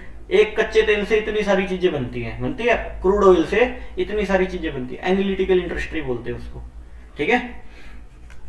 प्रोसेसिंग इंडस्ट्री क्या होती है? प्रोसेस करके बनाया। जैसे मान लो अब चीनी बनानी है, शुगर बनानी है, सबसे पहले गन्नों को धोया जाता है, शुगर केन को धोया जाता है, उसके बाद में फर्दर सेकंड प्रोसेस में भेजा जाता है, उसका रस निकाला जाता है, थर्ड प्रोसेस में उसको बॉईल किया जाता है, फोर्थ प्रोसेस के अंदर में उसके अंदर में पाउडर जो भी मिलाया जाता है, केमिकल्स वगैरह मिलाए जाते हैं, उसके बाद में उसको मशीन में भेजा जाता है छोटे छोटे दाने बनाने के लिए, बन गई शुगर, समझे। तो ये शुगर बनाने का ये प्रोसेस है, ठीक है। प्रोसेस ऑफ प्रोसेसिंग इंडस्ट्री बोल देते हैं इसको। प्रोसेसिंग मतलब प्रोसेसों से गुजारा जा रहा है, तो प्रोसेसों से गुजार के उसको फिनिश गुड्स में बनाया जा रहा है। अच्छा, इसके बाद में सिंथेटिक इंडस्ट्री। सिंथेटिक इंडस्ट्री कौन सी होती है पता है? सिंथेटिक इंडस्ट्री कई चीजों को मिला के एक प्रोडक्ट बनाया जाए। जैसे सीमेंट है, सीमेंट बनाने के लिए कोयले की भी जरूरत पड़ती है, कोयले को पिसा जाता है ना, और स्टोन की, माइल स्टोन्स की भी जरूरत पड़ती है ना, जिप्सम की भी जरूरत पड़ती है। बहुत सारे प्रोडक्ट को मिला के एक सीमेंट तैयार होती है। सही है, समझा ही नहीं? इसको बोलते हैं सिंथेटिक इंडस्ट्री। सिंथेटिक इंडस्ट्री एक होती है असेंबलिंग इंडस्ट्री, जो असेंबल करके बेचती है, बनाते नहीं, असेंबल हो रहे हैं हमारे देश में, है ना, कई चीजें असेंबल होके बिकती है। ठीक है, असेंबलिंग इंडस्ट्री। जैसे साइकिल वगैरह, हरकुलस साइकिल का शोरूम है एक पीछे सन सिटी के पास, वो क्या करते हैं? असेंबल करके बेचते हैं। सही है, वो बनाते नहीं है, वो विदेशों से आती है साइकिल्स। ठीक है, वो बेचते हैं कैसे? असेंबल करके। ठीक है, तो ये बात है। अब पाकिस्तान के अंदर में इतनी महंगी महंगी चीजें हैं। फॉर्च्यूनर गाड़ी की कीमत पता है कितनी? 2.5 से 3 करोड़ है पाकिस्तान में। जो अपने यहाँ पे 25-30 लाख रुपए में चीज मिल जाती है, वो वहां पे वो 3 करोड़ की है। वो क्यों है पता है? क्योंकि वहां पे मैन्युफैक्चरिंग नहीं है किसी भी चीज की। वहां पे जाने से लोग डरते हैं, टेररिस्ट अटैक ना हो जाए, कोई ब्लास्ट ना हो जाए सिस्टम, पता चले सवेरे तक राख कर दिया, है ना। क्योंकि वहां की आर्मी अलग चलती है, वहां की टेररिज्म ग्रुप्स अलग चलते हैं, वहां की गवर्नमेंट अलग चलती है और वहां की पब्लिक अलग चलती है। सारे लोग अलग अलग चलते हैं, उनका सिस्टम ही नहीं है कुछ। हमारे इंडिया के लोग एक हो जाते हैं एक टाइम पे आके, समझे, चाहे वो हिंदू है चाहे वो मुसलमान है। हाँ, अलग अलग भिन्न भिन्न जाति वर्ग के लोग रहते हैं, लेकिन सभी लोग एक टाइम पे इंडिया की बात आती है तो एक हो जाते हैं। कोई ये नहीं चाहता कि इंडिया के साथ ऐसा हो, बुरा नहीं चाहता, समझा रही? जैसे अपने मैच देखते हैं इंडिया का, सारे एक होके देखते हैं कि भाई हाँ इंडिया जीत जाए, चाहे वो मुसलमान है वो भी ये चाहता है कि इंडिया जीत जाए, है ना। तो ये बात है। तो असेंबलिंग इंडस्ट्री सही है। इसके बाद में आगे चलो, कंस्ट्रक्टिव इंडस्ट्री, जो कंस्ट्रक्शन में इन्वॉल्व होते हैं। ठीक है, टेरिटरी इंडस्ट्री कौन सी होती है? जो हिंड्रेंस को दूर करती है। हिंड्रेंस को दूर करती है मतलब जो बिजनेसेस की हिंड्रेंस को दूर करती है। देखो, hindrance in the taking thing one place to another, मतलब एक प्लेस से दूसरे प्लेस तक जाने की हिंड्रेंस को कौन दूर करता है? ट्रांसपोर्ट। अच्छा, हिंड्रेंस ऑफ फाइनेंस कौन? बैंक दूर करता है। हिंड्रेंस ऑफ रिस्क को कौन? इंश्योरेंस। और हिंड्रेंस ऑफ कम्युनिकेशन को एडवर्टाइजमेंट, है ना। हिंड्रेंस ऑफ स्टोरेज को वेयर हाउसिंग इंडस्ट्री करती है दूर, है ना। Commerce, what is commerce? Buying and selling, है ना। देखो, it refers to the sum total of all those activities which are engage in the removal of hindrance of person, place, time, risk, finance, है ना। ये सब चीजों की hindrance को दूर करते हैं, है ना। अच्छा, and information in the exchange of commodities. ठीक है, तो कॉमर्स के अंदर में बाइंग एंड सेलिंग आ जाता है। ठीक है, देखो कॉमर्स और बिजनेस में क्या फर्क है? कॉमर्स और बिजनेस के अंदर में बिजनेस का पार्ट है commerce. Commerce is a part of business. ठीक है, कॉमर्स जो है बिजनेस का एक पार्ट है, अंग है छोटा सा। ठीक है, और बिजनेस और जो बिजनेस है वो पूरा का पूरा है। ठीक है, बात करेंगे अभी, देखो उसमें आएगा, वो भी आएगा। देखिए, प्लेस ऑफ प्रोडक्शन है, जैसे परचेजिंग एंड सेलिंग होती है ना। प्लेस ऑफ कंजप्शन है, ये कॉमर्स ही तो है। परचेजिंग और सेलिंग है, जिसके थ्रू मार्केट में माल बिक रहा है, सारी चीज। जैसे ये सारे बिचौलिए बैठे हैं, बेच रहे हैं, दुकानदार है, सारा कॉमर्स ही तो कर रहे हैं। अब ई कॉमर्स वेबसाइट सुना है, Amazon, Flipkart, e commerce website है ये सारी की सारी, जहाँ पे कॉमर्शियल एक्टिविटीज चल रही है, बाइंग एंड सेलिंग जहाँ पे चल रही है। सारा कुछ बाइंग एंड सेलिंग पे तो है, सारी दुनिया बाइंग और सेलिंग पे तो चल रही है। कोई गुड्स बेच रहा है, कोई सर्विसेज बेच रहा है, और वो सारा कुछ कॉमर्स है, सीधी सी बात है। तो कॉमर्स सब कुछ है, कहने का ये मतलब है। ठीक है, अब देखो कॉमर्स के अंदर में देखो ट्रेड आ जाता है। एक तो ट्रेड मतलब बाइंग एंड सेलिंग आ जाता है ऑफ गुड्स एंड सर्विसेज। एक आता है ऑक्शनरी ट्रेड्स। ऑक्शनरी ट्रेड्स कौन से होते हैं? जो सहायता करते हैं ट्रेड में, जो ट्रेड में सहायता क्या करते हैं? जैसे बाइंग एंड सेलिंग में सहायता कौन कौन करता है? ट्रांसपोर्टेशन हो गया, बैंकिंग हो गया, या warehousing, advertisement, insurance companies होगी, हैं, ये सहायता करते हैं। ट्रेड का मतलब buying and selling of goods and services. Okay, अच्छा, ट्रेड में देखो होम ट्रेड हो गया, लोकल लेवल ट्रेड जो हिसार में चल रहा है मान लो, स्टेट लेवल ट्रेड पूरे हरियाणा में खरीद बेच चल रही है, नेशनल लेवल पूरे देश में चल रही है। ठीक है, अब देखो foreign trade, import, export, entrepot. What is import? बाहर से माल मंगवाना। एक्सपोर्ट किसको बोलते हैं? बाहर माल भेजना। और इंटरपोर्ट किसको बोलते हैं? किसी से मंगवा के आगे किसी और को हाँ, किसी और को देना। ठीक है, मतलब मान लो मैंने चाइना से माल मंगवा के यूएसए को सप्लाई कर दिया, समझे नहीं समझे?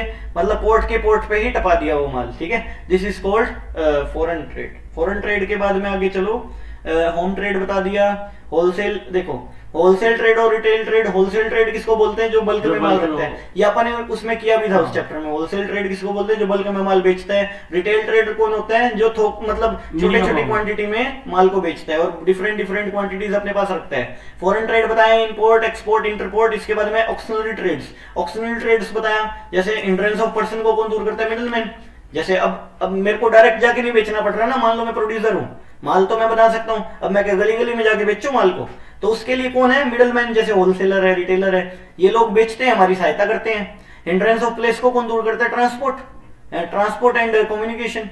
हिंड्रेंस ऑफ टाइम को कौन दूर करता है, वेयर हाउस, वेयर हाउस है तो हमारा माल स्टोर हो सकता है, नहीं तो कहाँ जाएगा। हिंड्रेंस ऑफ रिस्क को कौन दूर करता है, इंश्योरेंस। फाइनेंस की रिस्क को कौन, हिंड्रेंस को कौन दूर करता है, बैंकिंग, है ना। हिंड्रेंस ऑफ इंफॉर्मेशन को कौन दूर करता है, एडवर्टाइजिंग, ठीक है।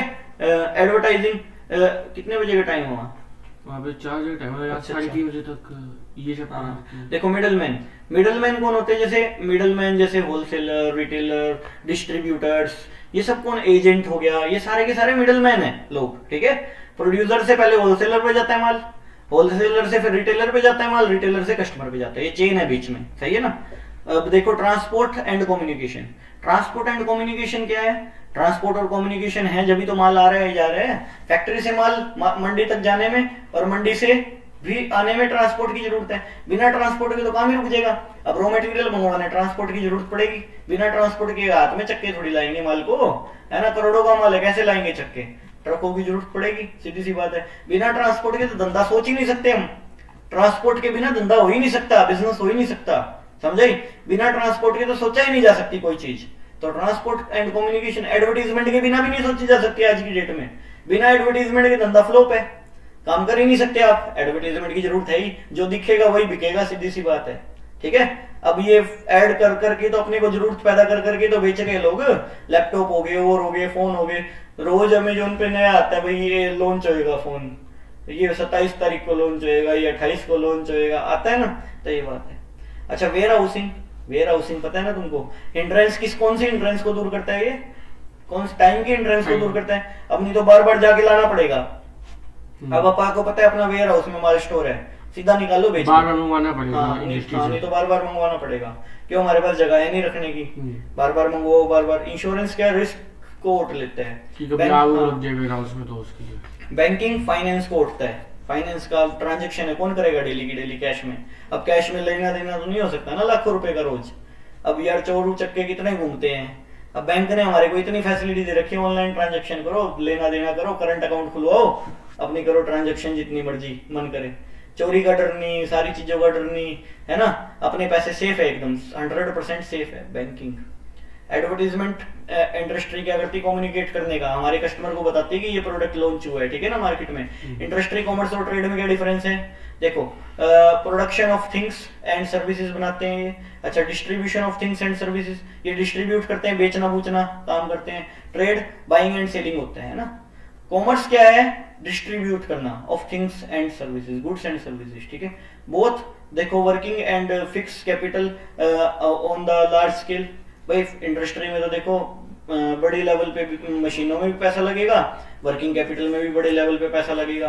अच्छा इसके बाद कॉमर्स में क्या है, मोर वर्किंग कैपिटल रिक्वायर्ड होती है, क्योंकि कॉमर्स में देखो स्टॉक ज्यादा रखना पड़ता है, मशीनें वगैरह तो होती नहीं, अब दुकान में क्या मशीनें होती है, नहीं होती, स्टॉक ज्यादा रखना पड़ता है ना, वर्किंग कैपिटल ज्यादा रखनी पड़ती है, फिक्स कैपिटल नहीं होती इतनी दुकानों में, ठीक है। कॉमर्स के अंदर में मतलब ट्रेड के अंदर में देखो इट इंक्लूड होम एंड नहीं ये less working capital depends on the nature of business. अब रेडी वाला है वो भी तो ट्रेड करता है, 1000-2000 रुपए की कैपिटल होती है उसकी, है ना, 5000 की होगी, 10,000 की होगी ज्यादा से ज्यादा, कोई बड़ी रेडी है तो। स्कोप क्या है, it include primary secondary and service industries.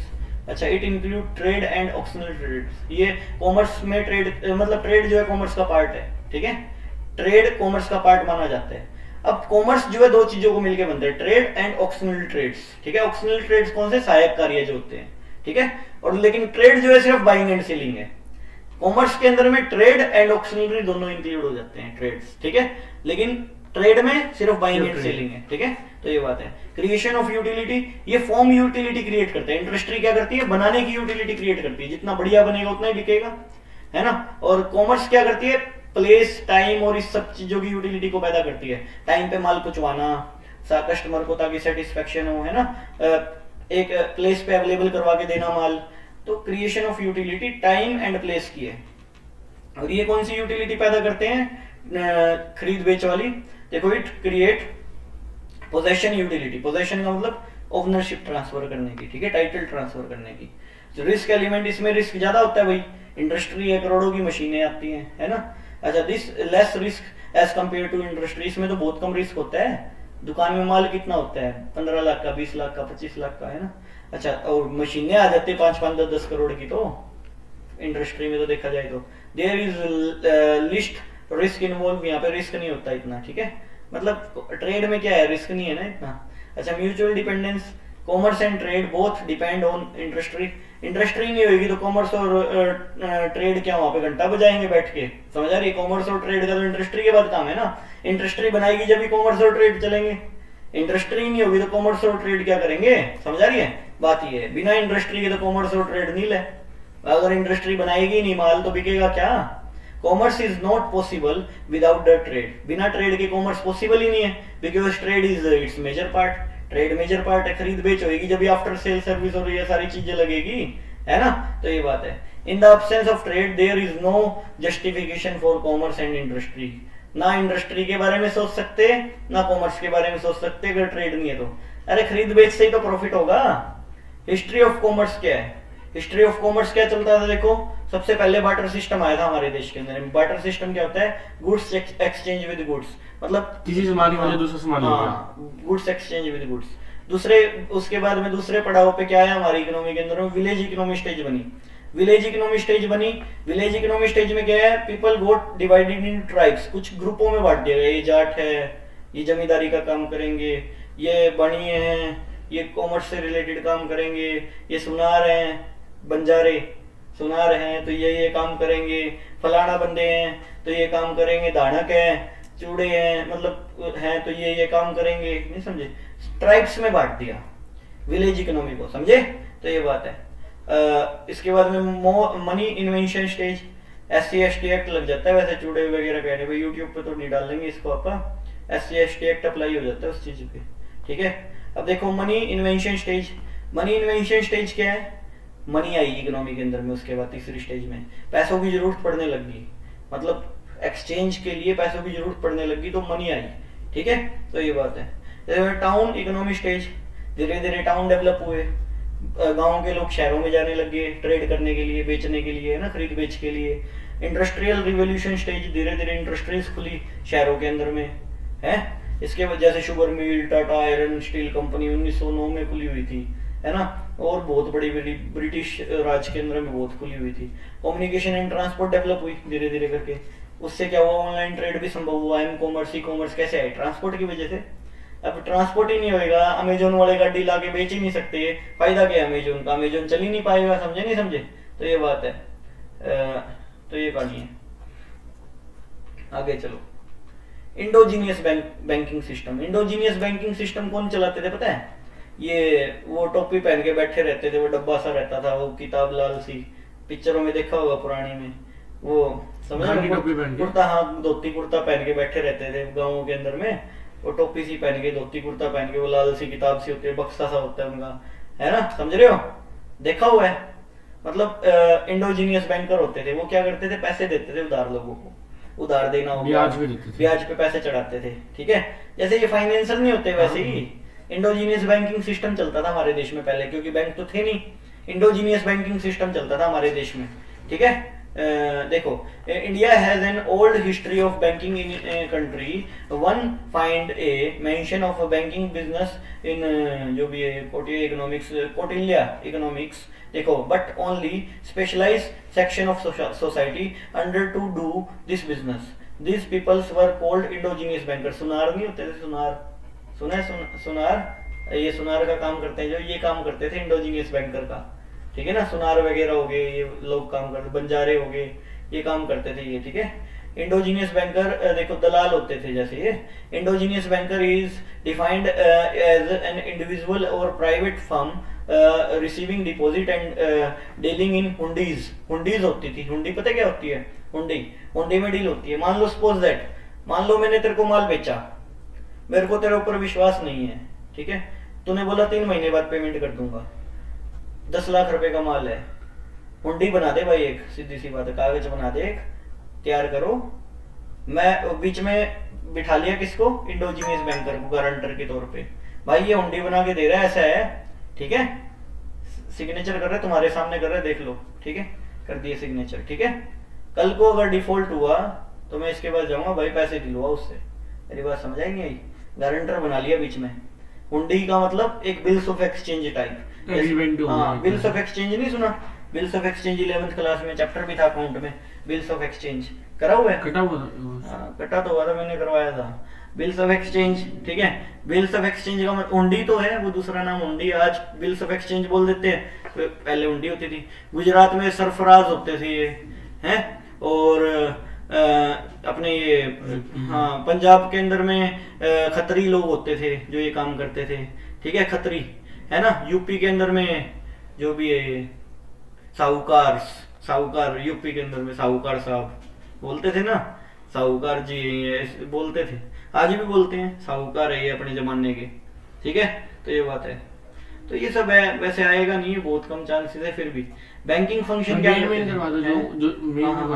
Banking function, banking function देखो, to give loans and lending of money, 10 तो चैप्टर है, सारा कर लेना, 10 चैप्टर हो जाएंगे, वो तो अभी हो जाएंगे, रिवीजन में वो मेन कर लेंगे, हाँ रिवीजन में मेन मेन कर लेंगे। देख बैंकिंग फंक्शन देखो, टू गिव लोन और लीडिंग मनी, लोन देना काम होता था इनका, मनी ब्याज पे चढ़ाना, लीडिंग करना, टू एक्सेप्ट डिपॉजिट, डिपॉजिट को एक्सेप्ट करना लोगों से, उन पे भी, उनको भी देते थे ब्याज, टू डील इन हुंडी, हुंडीज में भी डील करवाते थे ये, हुंडीज में मतलब दोनों के बीच में डील करवा रहे हैं आपस में, ठीक है।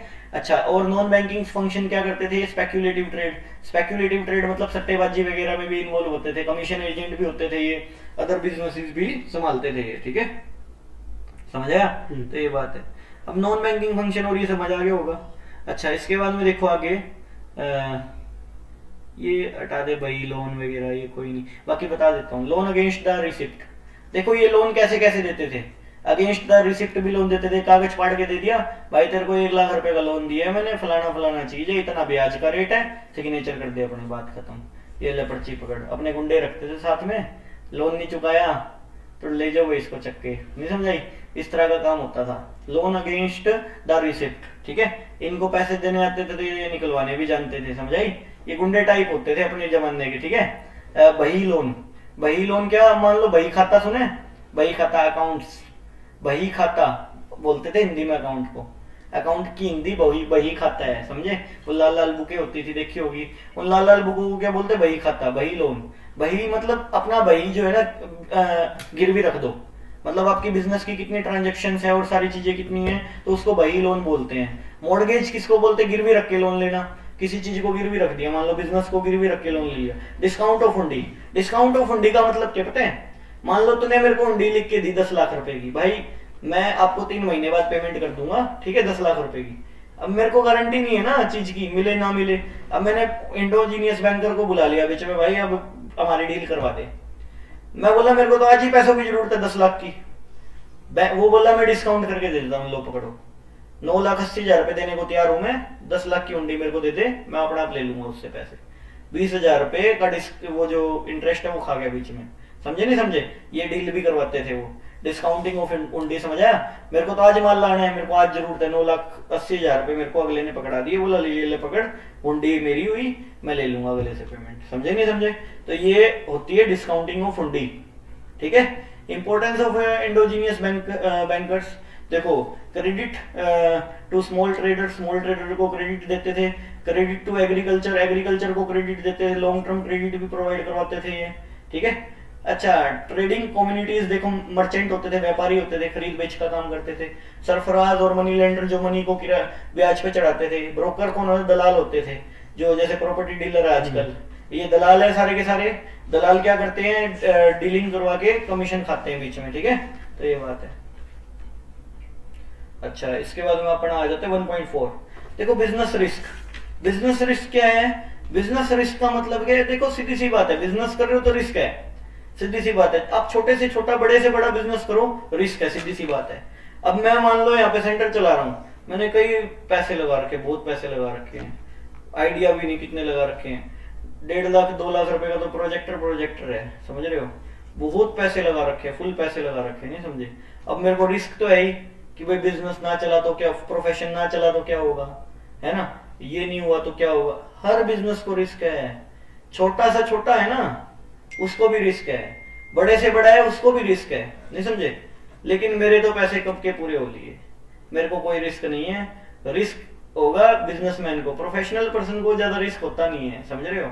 उसके पैसे कभी के पूरे हो लेते हैं, अब हॉस्पिटल बनने से पहले उसके हॉस्पिटल वाले के पैसे पूरे हो लेते हैं, समझ आ रही ये बात है। अब ऑपरेशन कितने होते हैं डेली, सोच के देखो, बल्क में इनकम है, 10 लाख रुपए लग रहे हैं ऑपरेशन का, खर्चा नहीं है 50,000 का भी, समझ रहे हो, 9.5 लाख रुपए जेब में डॉक्टर की, ये बात है। प्रोफेशनल पर्सन की यही तो खासियत होती है। Business risk, nature and causes, देखो हर चीज में बिजनेस रिस्क है। It refers to the possibility of inadequate profit और इवन लॉस के चांसेस होते ही नहीं होते, इनएडिक्वेट सिचुएशन होती है, अनसर्टेनिटी होती है कई बार, है ना, तो लॉसेस हो सकते हैं। देखो defined business risk, risk is the chance of loss, chance of loss होते हैं, it is the possibility of some unfavourable occurrence, unfavourable occurrence होने के चांसेस को ही तो बिजनेस रिस्क बोलते हैं। कई बार अब मान लो मैं सोचता हूँ कि क्या पता माल ना बिके, है ना, मैं सब्जी की रेडी लगाता हूँ, मान लो मैं सोचूंगा कि भाई मेरा माल मैं 3,000 रुपए का लेके आया हूँ, क्या पता ना बिके तो क्या होगा, दिमाग में तो रहती है ये चीज बिजनेसमैन के, सीधी सी बात है। यार ये नहीं हुआ तो क्या होगा, बारिश आ गई तो क्या होगा, फसल खराब ना हो जाए, किसान को ये वो रहता है, दिमाग में डाउट रहता है, मतलब ओले गिर गए तो क्या होगा, नहीं समझे। बहुत सारा बिजनेस रिस्क है, सब कुछ बिजनेस रिस्क है ना, ये साफ बात है। नेचर ऑफ बिजनेस रिस्क है, risk is the result of uncertainty, uncertainty है ना, कभी भी कुछ भी हो सकता है। ह्यूमन अनसर्टेनिटी क्या, स्ट्राइक होगी, लेबर रोड पे बैठ गए, लॉकआउट हो गया, थेफ्ट होगी, चोरी होगी, है ना। बिजनेस अनसर्टेनिटी क्या है, बिजनेस अनसर्टेन है, अब पता चले रॉन्ग असेसमेंट ऑफ डिमांड, मेरे को लगता था 1,000 यूनिट बिक जाएगी, मैंने तो हाँ बिकी 500 यूनिट भी नहीं, मैंने 1,000 यूनिट तैयार करवा दिया, वो 500 यूनिट का क्या करूंगा अब मैं, 20,000 रुपए एक यूनिट का रेट था, करवा लो, इसी तेजी डूब गए ना, 500 यूनिट यूं ही पड़ी है बिना सोल्ड हुई हुई, होगी ना, बहुत ज्यादा दिक्कतें हो जाती है। ब्याज पे पैसे उठाए हुए अब कहाँ जाए, वो ब्याज वाला ब्याज मांगेगा, फैक्ट्री वाला रेंट मांगेगा उसका, समझ रहे हो। सारे लोग अपने अपने तरीके से बिजनेसमैन को तंग करेंगे, ठीक है, बिजनेसमैन फंस जाता है ऐसे कई सिचुएशंस में। बिजनेसमैन को हमेशा जो है सोच समझ के चलना चाहिए, बिजनेसमैन अगर सोच समझ के नहीं चलेगा तो 100% डूबेगा, समझ रही है एक दिन, ठीक है। तो ये बात है। नेचुरल अनसर्टेनिटी हो जाए, अर्थक्वेक आ जाए, ड्रोट आ जाए, ड्रोट का मतलब सूखा पड़ जाए, है ना, स्नोफॉल हो जाए। अब स्नोफॉल से क्या है, फसल के ऊपर जो फूल होते हैं ना वो जड़ जाते हैं, फसल ही नहीं हुई, फायदा क्या हुआ, इतने पैसे लगाए पेस्टिसाइड के, इंसेक्टिसाइड के, है ना, बीज खरीद के लाए, सारी चीज करी, पूरा जमेला पाला, उसके बाद पता चला कुछ भी नहीं हुआ, समझे, तो गलत हो गया ना ये कहानी। तो बात ये समझो। अब ये risk is an essential part of the every business, her business का इसेंशियल पार्ट है रिस्क, चाहे छोटा बिजनेस हो चाहे बड़ा बिजनेस हो, रिस्क तो होगा ही होगा, है ना। Degree of risk very from the size of the business, जितना बड़ा बिजनेस उतना बड़ा रिस्क। अब जिंदल है तो जिंदल करोड़ों के रिस्क के बारे में सोचता है, अब रेडी वाला है तो रेडी 1,000-2,000 के रिस्क के बारे में सोचता है, अब मैं हूं तो मान लो मैं लाखों के रिस्क के बारे में सोचता हूँ, है ना। सभी लोग अपने अपने लेवल पे रिस्क तो है ही है, सही है। अच्छा, profit is consideration of risk, भाई जितनी रिस्क लेने की क्षमता होगी आपकी, प्रॉफिट उतना ही मिलेगा आपको। अब आप रिस्क ले नहीं रहे हो, आप हिसाब से काम कर रहे हो, तो क्या है, प्रॉफिट आपको, मतलब कहने का उतना ही प्रॉफिट मिलेगा जितना आप रिस्क लेने की क्षमता रखते हो। बिजनेस आपको उतनी प्रॉफिट देने की क्षमता रखता है जितना आप रिस्क लेने की क्षमता रखते हो। 1 मिनट होने वाला है, बस ये चैप्टर की रिकॉर्डिंग चल रही है। Risk depends on the nature of business, nature of business पे है। अब मान लो तुम पेरिशेबल गुड्स बेचने का काम है तुम्हारा, तो तुम्हारा रिस्क ज्यादा है, भाई नहीं बिका तो क्या होगा, खराब हो जाएगा, सड़ जाएगा माल। अब मान लो मेरी किराने की दुकान है, आटा वगैरह बेचता हूँ, सोल्ट वगैरह बेचता हूँ, मेरा तो 6 महीने भी नहीं बिका तो कोई चक्कर नहीं है, तुम्हारा नहीं बिका 2 दिन में, तुम्हारा तो लग जाएगी, लंका लग जाएगी, 4,000 रुपए का नुकसान हो गया, 5,000 का नुकसान हो गया। तुम सब्जी लेके आए थे 5,000 रुपए की बेचने के लिए, रेडी वाले हो तुम, तुम्हारा तो हो गया नुकसान। बारिश आ गई, तुम बेचने के लिए जा ही नहीं पाए, खराब हो गया कहानी। कॉजेज ऑफ बिजनेस रिस्क कई कारण हो सकते हैं, नेचुरल कॉजेज हो सकते हैं। नेचुरल कॉजेज क्या, प्राकृतिक आपदाएं हो सकती है ना। सीजनल चेंजेस, सीजन में चेंज आ सकता है ना, फ्लड हो गया, ड्रोट हो गया, स्नोफॉल होगी, जियोग्राफिकल एरिया चेंजेस हो सकते हैं, है ना। देखो अर्थक्वेक आ गया, जियोग्राफिकली एरिया वाइज चेंजेस हो सकते हैं, अर्थक्वेक हो गया, है ना, स्टॉर्म आ जाए, है ना, और बहुत सारी चीजें होती है। अदर नेचुरल क्लाइमेटीज भी हो सकती है, जैसे अदर देखो एटमोस्फियर की और मान लो स्टैंडिंग क्रॉप यूं की यूं गिर जाए, लोकस अटैक हो जाए। लोकस अटैक क्या होता है, टिड्डी दल नहीं होता, उड़ते रहते कीड़े से, वो लोकस अटैक कर देते हैं फसलों पे, खराब वो कर देते हैं सारी की सारी फसलें। ह्यूमन कॉजेज भी हो सकते हैं, डिसऑनेस्टी ऑफ एम्प्लॉई, सारे के सारे बैठ गए रोड पे। अब जिंदल फैक्ट्री के अंदर में क्यों स्ट्राइक नहीं होती थी पता है, ओपी जिंदल उठा के अंगीठी में फेंक देता था, सुना हो तुमने कभी, ओपी जिंदल उठा के अंगीठी में फेंक देता था यूनियन लीडर को, समझ रहे हो। कभी यूनियन नहीं बनने दी जिंदल ने, आज भी डर है उस चीज का। और एक्सीडेंट दिखा देता था, मर गया, तेजाब की टंकी में गिर गया या फिर कहीं गिर गया, मर गया, मौत होगी उसकी, समझा ही नहीं आई। तो ये बात है, मतलब कहने का क्या है, मतलब कहने का क्या है, ह्यूमन कॉजेज हो सकते हैं, ठीक है, डिसऑनेस्टी बाय एम्प्लॉय, अच्छा डिसऑनेस्टी बाय कस्टमर, अब कस्टमर चोरी करके ले जाए कोई सामान, है ना। अब सन सिटी के अंदर में से कितने लोग चोरी करके ले जाते हैं, अलग अलग तरीके बना रखे हैं लोगों ने, नहीं समझे, चोरी करने वालों ने टी शर्ट पहन के ही चला गया वो, सही है। अब उसको चोरी करने का तरीका है एक, क्या तरीका है, क्यूआर कोड को तोड़ के वही फेंक दो, क्योंकि क्यूआर कोड अगर उसके साथ रहेगा ना तो वो मशीन बजेगी, समझे। क्यूआर कोड के साथ अगर वो चीज बाहर चली जाती है ना तो वो मशीन बजेगी, क्योंकि वो अगर बिलिंग के बिना बाहर चली गई ना वो बजेगी, सीधी सी बात है। अगर वो कंप्यूटर में बिल चढ़ गया ना उसका तो नहीं बजेगी।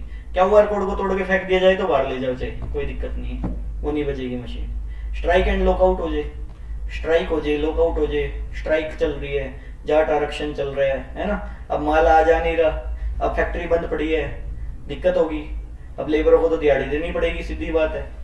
एक घंटे की दिहाड़ी जो है जिंदल फैक्ट्री की 20 लाख प्लस पड़ती है, 25 लाख रुपए का नुकसान हो जाता है एक घंटे में। अगर एक घंटा लेबर को खाली छोड़ दिया जाए ना, 25 से 30 लाख रुपए का नुकसान हो गया जिंदल का, समझ रहे हो, ये बात है। वर्किंग केयरलेसली, कई बार केयरलेसली काम किया, मशीन ब्लास्ट होगी। अब वो पेट्रोल पंप पे है ना, बीड़ी पी रहा है खड़ा होके, वो टंकी के पास खड़ा होके बीड़ी पी रहा, बताओ, पी भी रहा था एक बारी, लेकिन अलाउड नहीं है, वो टंकी पे आग लगी, धमाका हो गया, खत्म सौदा सारा। केयरलेसली काम कर रहे हो ना। इकोनॉमिक कॉजेज भी हो सकते हैं, चेंज इन फैशन, फैशन में चेंज आ गया।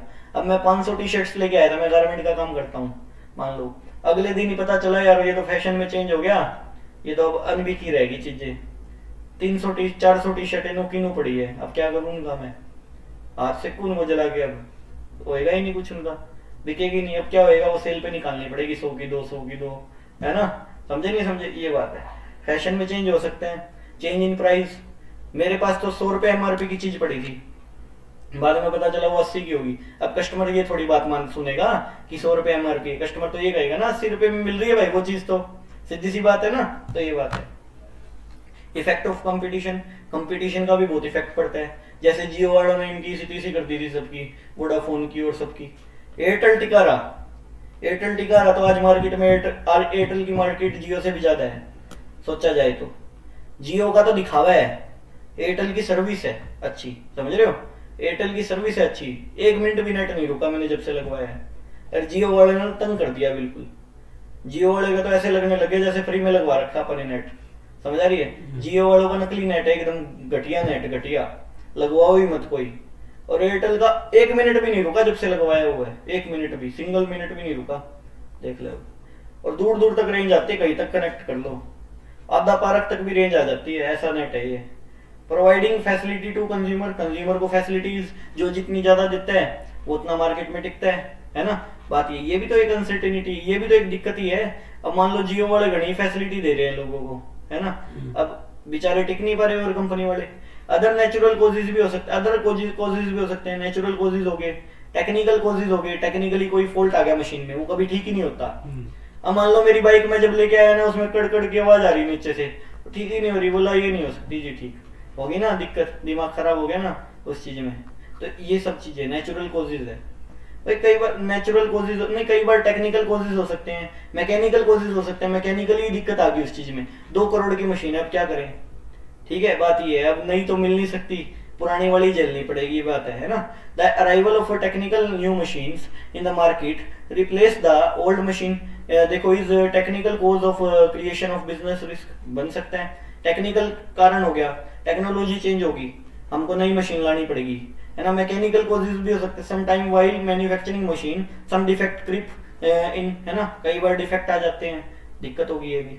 अब आगे चलो, मैनेजरियल कोज, मैनेजर की वजह से भी गलतियां हो जाती है, मैनेजर ने कोई गलती कर दी उसकी वजह से हैवी लॉस हो गया बिजनेस को, है ना। तो मैनेजर की बात, मैनेजर ने अब बात मानी ही नहीं, लोग समझा रहे थे, मैनेजर अपने धुन में चल रहा था, तो उससे क्या नुकसान हो गया बिजनेस को, तो ये भी भुगतना पड़ेगा। तो ये चैप्टर होता है हमारा खत्म यहाँ पे।